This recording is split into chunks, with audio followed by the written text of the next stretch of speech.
Madame, Monsieur, bonsoir et bienvenue dans cette édition d'information en direct de Kankan. Après les étapes donc de Kankan et Kouroussa hier, 3 autres préfectures ont inauguré aujourd'hui les infrastructures. Tout d'abord, Sigiri, la ville, était en rouge, jaune, vert.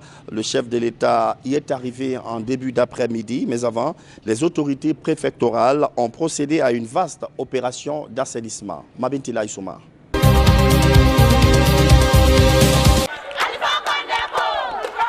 Il plane une atmosphère de fête dans la ville aurifère.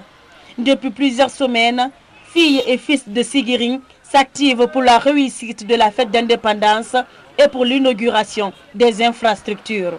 Ce comité d'organisation est à sa énième réunion pour régler les derniers détails. Plus d'une semaine que nous sommes sur les préparatifs et sur le terrain, les différentes commissions sont déployées et sont en train de travailler.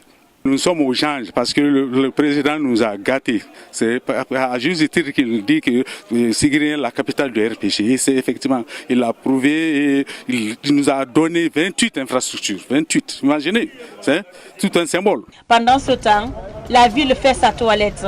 Les jeunes de tous les quartiers sont mobilisés depuis plusieurs jours, munis d'instruments de nettoyage. Sous une chaleur étouffante, les coins et recoins de la ville sont assédés. Ainsi, j'ai organisé tous les chefs de quartier, les 16 quartiers de la ville de Sigiri et les 26 districts de la ville.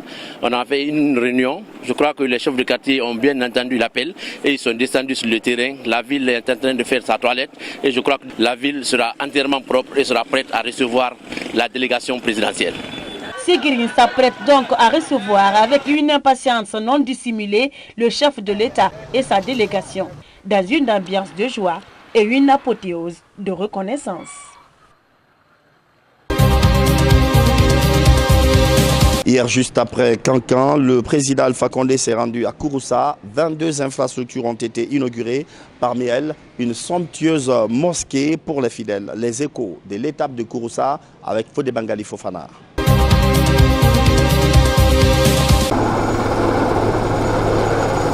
Après Kankan, c'est ici, à la cité des fonctionnaires de Kouroussa, que le l'hélico présidentiel est venu se poser. Deuxième étape pour le chef de l'État dans le cadre de la célébration en différé de la fête tournante de l'indépendance de notre pays. Et c'est une population de Kouroussa, ivre de joie, qui a réservé cet accueil chaleureux et enthousiaste au président de la République, professeur Alpha Condé.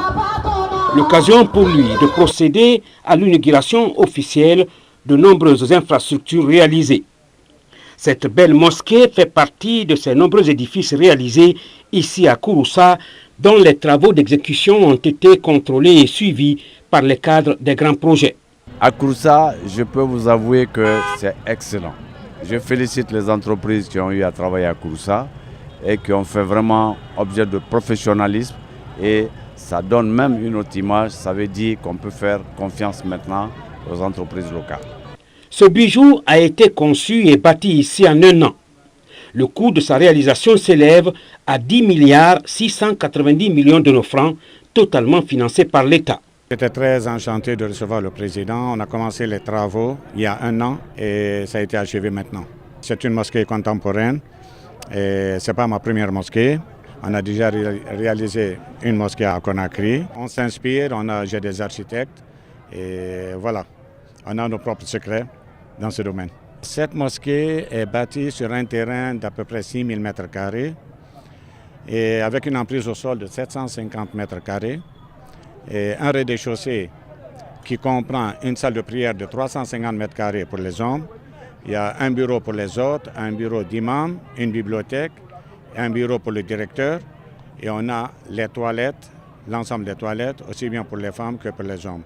Le total fait 750 m². Et on a au premier étage qui est réservé exclusivement aux femmes.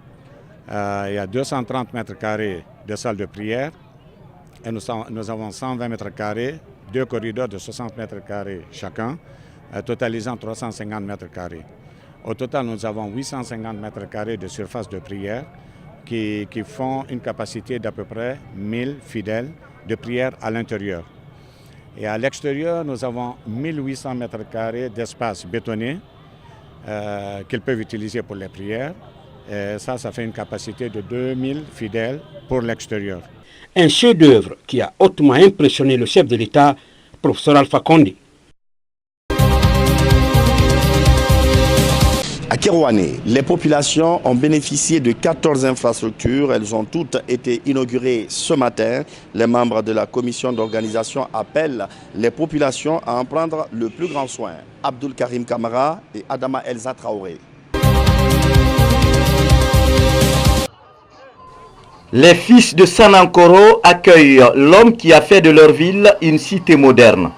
Contente du nouveau look de Kerouané, ces populations remercient Alpha Condé le bâtisseur. La ville a bénéficié de 16 infrastructures, toutes achevées avant les délais contractuels. C'est un sentiment de joie et de reconnaissance. Tout d'abord, je remercie le tout-puissant Allah qui nous a donné le professeur Alpha Condé. Les Guinéens savent maintenant que ces parents entrepreneurs qui peuvent faire ces arts de travail. Avant, nous sollicitons des Sénégalais et les Togolais. Aujourd'hui, franchement, cette confiance placée en nous, franchement, nous remercions le chef de l'État.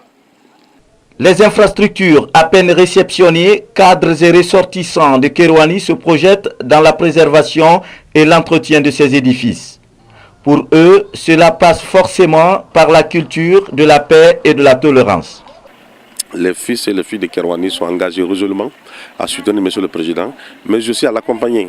Et le meilleur moyen de l'accompagner, c'est de cultiver l'esprit de paix, de pardon et de tolérance. Sans paix, sans pardon, sans l'acceptation, il n'y a pas de développement. Et c'est ce que nous sommes en train de construire, c'est ce que nous sommes en train d'œuvrer. Et je pense qu'aujourd'hui, les enfants de Kerouané ont compris qu'il faut se donner la main pour que Kerouané puisse aller de l'avant. Quand on vous donne un bijou, vous devez l'entretenir. Je demande donc aux populations, aux jeunes, aux femmes, aux travailleurs qui vont abriter ces infrastructures de tout faire pour bien entretenir. Entretenir et bien entretenir pour que ça soit toujours serviable. Au cours de cet accueil chaleureux, le chef de l'État a annoncé des autres bonnes nouvelles dans la cité de l'Almami Samori Touré. La première est la reconstruction du stade de football. La seconde est la réalisation d'un pont sur le Milo entre Kerouané et la sous-préfecture de Banankoro. Retour à Kankan pour dire qu'à marge des festivités du 59e anniversaire de l'indépendance nationale, le Premier ministre, chef du gouvernement, a échangé avec un groupement qui évolue dans l'agro-industrie. Un groupement qui valorise la filière fruitière guinéenne. Adi Kamara. L'infrastructure est située dans le secteur aviation ici à Kankan. C'est une plateforme de conditionnement et de conservation des mangues et d'autres fruits frais de Kankan. Coût de réalisation 9 milliards de francs guinéens financé par le projet de développement de la filière mangue et le gouvernement guinéen.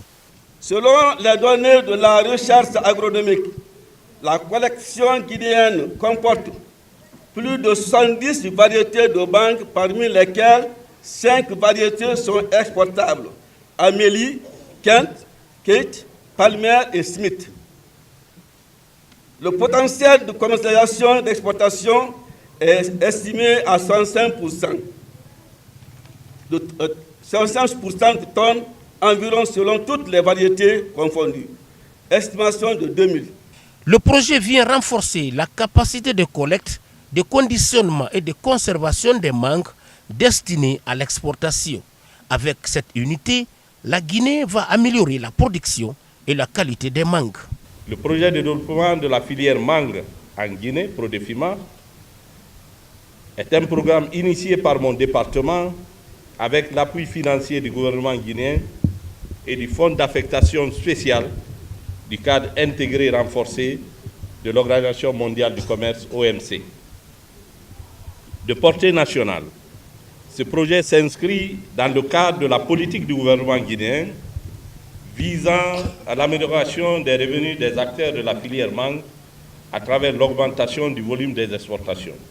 Il convient de rappeler que le potentiel de production de mangue en Guinée est estimé, Monsieur le Premier ministre, à 100 000 tonnes par an, dont 30% sont exportables, alors que le volume annuel des exportations vers les marchés de la sous-région et de l'Europe est d'environ 5 000 tonnes seulement.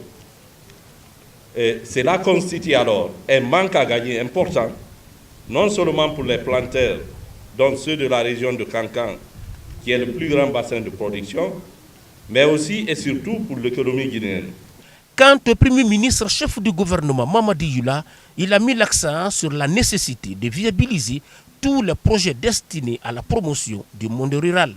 Cette infrastructure fait partie d'une chaîne. C'est un maillon essentiel peut-être, mais c'est un maillon d'une chaîne. Cette chaîne part de la production jusqu'à l'exportation, donc jusqu'à la commercialisation, disons. Et pour que la chaîne marche bien, il faut que les activités, aussi bien en amont que les activités en aval, puissent fonctionner correctement. Donc, ce qui veut dire que tous ceux qui sont impliqués dans cette filière, à commencer par les producteurs, parce que si on parle d'équipements comme ça, il faut déjà qu'il y ait de la production pour être traité ici. Et cette production exige un certain nombre de choses. Pour que nous puissions conquérir des marchés à l'exportation, il faut que nous puissions répondre aux standards qu'exige le marché international. Donc cela commence pas ici, mais au niveau de la production. Donc j'invite tous les producteurs et tous les acteurs œuvrant dans cette filière de s'impliquer pour que cet investissement soit rentabilisé. Cette plateforme ouverte pour les acteurs de la filière mangue est dotée d'équipements modernes qui tournent à la satisfaction des acteurs de cette filière 24 heures sur 24 à l'aide de 2 groupes électrogènes de 150 kVA chacun. C'est la fin de cette édition spéciale en direct de Kankan. Dans les prochaines éditions d'information à Conakry, nous reviendrons largement sur les échos des autres localités, notamment Mandiana et Sigiri. Bonsoir.